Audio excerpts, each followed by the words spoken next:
that was inspired by listening to a podcast where Michelle Obama was being interviewed, and she shared something very beautiful and very open and candid about her relationship with Barack Obama. You see, many people see Michelle and Barack as this perfect couple. And the reality is every couple has their challenges.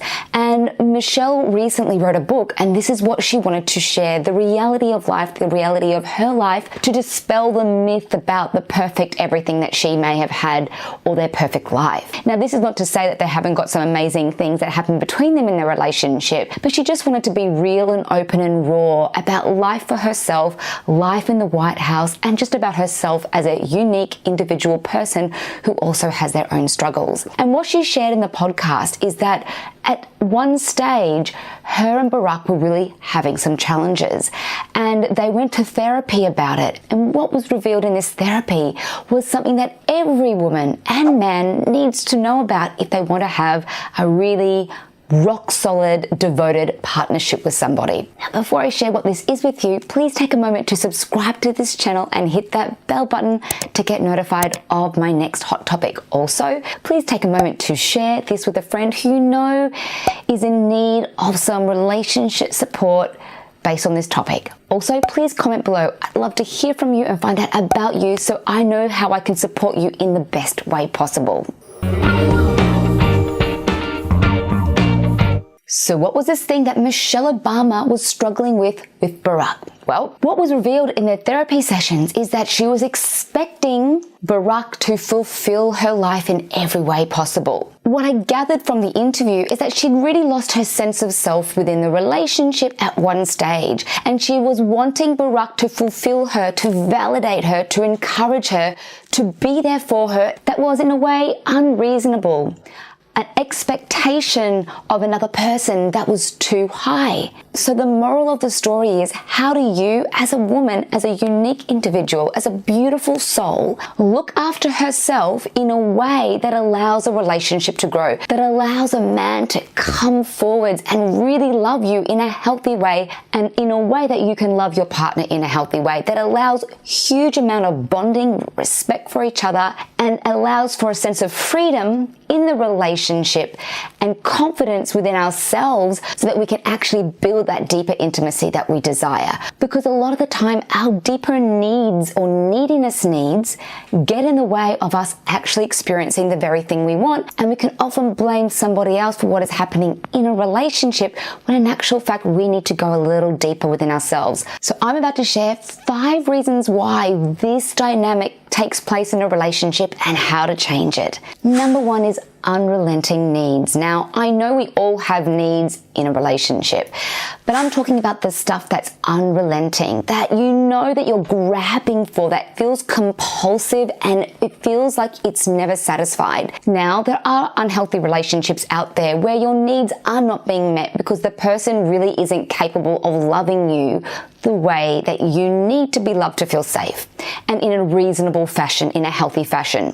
However, I'm talking about if you're in a relationship with someone who is definitely trying to please you, who does work with you, who is invested in the relationship, and yet you still feel that your needs are never really met, then there is a good chance you're expecting somebody else to fulfill you in a way that you can only fulfill those voids, those insecurities. And it's really important and critical to recognize this, because once we recognize this, we're able to change it. And most of us know when we're being needy, and yet it's compulsive, as I mentioned, and when it's compulsive, it's very hard to break the cycle. But if you can really get clear that this kind of needy energy and these unrelenting expectations are driving your partner away rather than bringing him closer, then you're able to change it.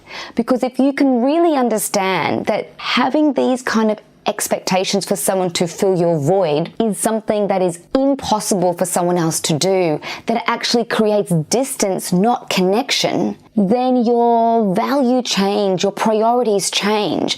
And therefore, it's that moment when you realize that you want this relationship to work, you love this person, you can recognize that they do make an effort, and therefore you realize it's time to take responsibility for these parts of you that seem to be never fulfilled by another. So if you catch yourself saying to a partner that he's not doing enough for you, if you're constantly asking for validation, if you're often complaining about things that really don't need to be complained about, if you're picking arguments or not picking your battles wisely, then there's a good chance that you're looking outside of yourself for another person to fulfill you. So if that's the case, please take a moment to really get clear on this. Now, to help you with this, I have a fantastic free quiz that is going to reveal your romantic love block, or if you have one, so that you know how to change this kind of cycle.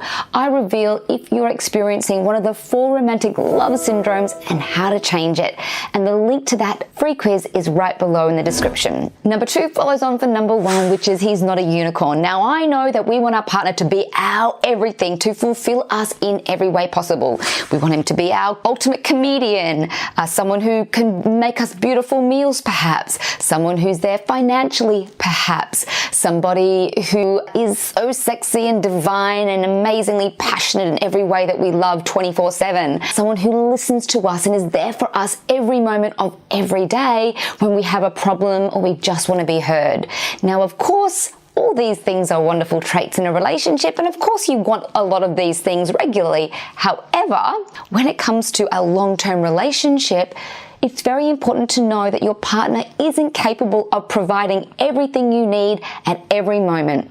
So when you realize that 24/7 your man isn't going to relate and act in exactly the way you want him to, then you take the pressure off the relationship, and you know that perhaps sometimes you might need to reach out to a friend or a family member to support you, sometimes in ways that your partner may not be able to at that very moment. It doesn't mean that he's not able to ever, it just might be that he also has some things going on in his life that don't allow him to be present for you in the way you would like at that very moment. And this kind of thing can change in a relationship. Things can go through cycles. We all have different things happening in our lives, whether it's work, whether it's other personal things, whether you've got kids and stuff is going on. And sometimes we just don't have the bandwidth to always be present in the way that we think we need someone to be, or vice versa. And if you've been in this situation where you know that you want to support someone but you just don't have the ability, or maybe it's not your forte, maybe you're just not as good at something, whether it is being funny in serious situations or whether it is being very insightful in a way that is very helpful. And sometimes it's not about finding somebody else to support us, it's about supporting ourselves in a better way. Sometimes we don't trust ourselves to work things out for ourselves when we know deep down the answers that we want or need or require. So this is obviously talking more about more intense or stressful situations that you might be experiencing in your life that you want support with, but also on the other hand, how to add levity in your life at times. Is it getting out and doing things without your partner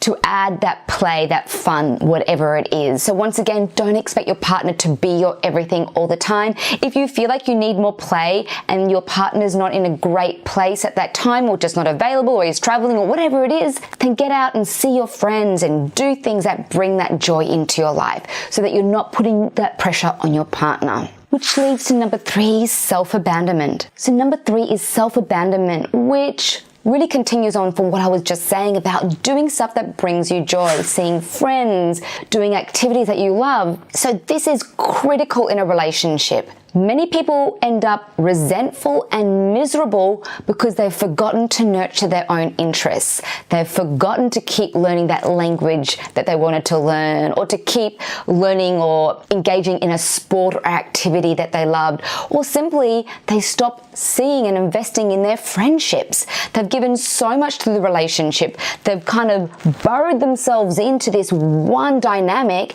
and what happens is the whole relationship suffers. Not only with yourself, with your partner, because of that pressure, and also it creates distance and sometimes a bit of a strange dynamic between yourself and friendships. And then of course there are your own interests. So really make sure that you don't abandon yourself in a relationship. If you know that you're spending a lot of time in your relationship or expecting a lot from your relationship and feeling unfulfilled, and also knowing that you're neglecting yourself, because you know deep down when you're not looking after yourself properly and that you're looking outwards to feel good, then it's very important to really tune into that and make the changes required. And it's very liberating to be able to engage in the things that you love. It really actually allows the relationship to be more interesting again, because when you're off doing your own things, when you come back to the relationship, when you talk to your partner, you can share some new things. You're adding something new into the relationship where it's always just the two of you, always doing things together, always expecting or requiring or relying on each other to fulfill each other in every way. Then there's no newness. It becomes this very interesting dynamic that creates, as I've mentioned earlier, pressure. And this pressure stops us from feeling truly alive and engaged. So if you recognize this in yourself, change it. The next point is number 4, he's not a happy machine. You can't just put some money in the slot and all of a sudden he's going to make your life happy. A relationship doesn't mean happiness. In fact, if you're not happy before you go into a relationship, chances are you're going to bring all that stuff into the relationship and potentially create other issues in the relationship. No one can actually make us happy. It's like people who think that when they win an Oscar or they achieve X, Y, and Z in their business, then all of a sudden they're going to be happy.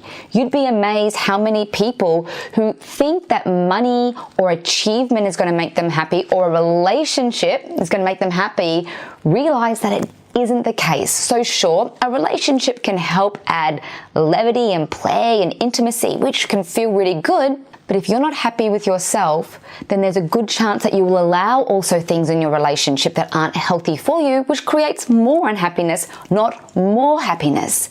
And it's a very, very, very huge expectation to put on someone, for someone to actually do that for you, to make you happy.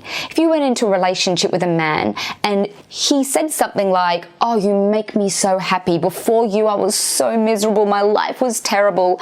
And being with you just adds so much more to my life." Now, there's a part of you that would think, "Oh, that's amazing. I'm glad I have such an impact." And another part of you may think, "Oh, God, that's a lot for me to live up to. And now I'm responsible for their happiness." It can feel like, as I said, pressure. And when people feel pressure in a relationship, it actually breaks down the relationship. So don't lean on your man to prop you up all the time. Learn to do that for yourself. Your happiness is within you. You can choose to be happy with your life any day, any moment, in a relationship, newly dating someone, in a long-term relationship. You can choose happiness. You can choose to change your mindset to feel happy and fulfilled and worthy and good enough and all of that. So don't expect your partner to lift you up and make you feel worthy and validated and to try and heal all your insecurities and fears. That's a huge amount of expectation on someone, which is unrealistic. The last point is number 5, releasing the valve. Now, in the last 4 points, this is going to help you release the valve, but it's very important to know how freeing it is for another person when you don't put that pressure on them. And that was what Michelle was saying, that they were having pressure in the relationship, Michelle and Barack, because she was just expecting a lot from him to fulfill her, to, make her happy and so forth. So when we release that and we take on that responsibility for ourselves in a bigger way, then love can blossom, as I said. That love that you really want is able to flourish. Now, what's really important to mention here is that fixers or the pleasers of this world do tend to attract and engage in relationships with people that do tend to want to be looked after, fixed, and helped. But I've got to share something very important. This can only be sustained for a period of time, because fixers and pleasers have got something going on inside of them that isn't healed themselves. And this can create a destructive kind of relationship. So sure, there are people that are more easily able to tolerate or have a higher capacity to support you, and yet if it's relentless or unrelenting, then it really does still break down the relationship, and it does create a dynamic that's very unhealthy. So I want you to be able to break free from this cycle so that you can finally experience true intimacy. And to help you with this, to help you to release this pressure, to help you feel really good about yourself and in your heart and empowered, my program, Unlock His Heart, is brilliant. I share a technique called the Fear Clash amongst many other very powerful techniques. And the Fear Clash really teaches you how to recognize your fears and insecurities and how to look after them in a way that doesn't trigger your partner's insecurities and fears. Because what happens in a relationship, if you're feeling a disconnect with your partner, then there's a good chance that your fears have triggered his fears, and your fears are not being looked after by you, which is creating more friction in the relationship. So if you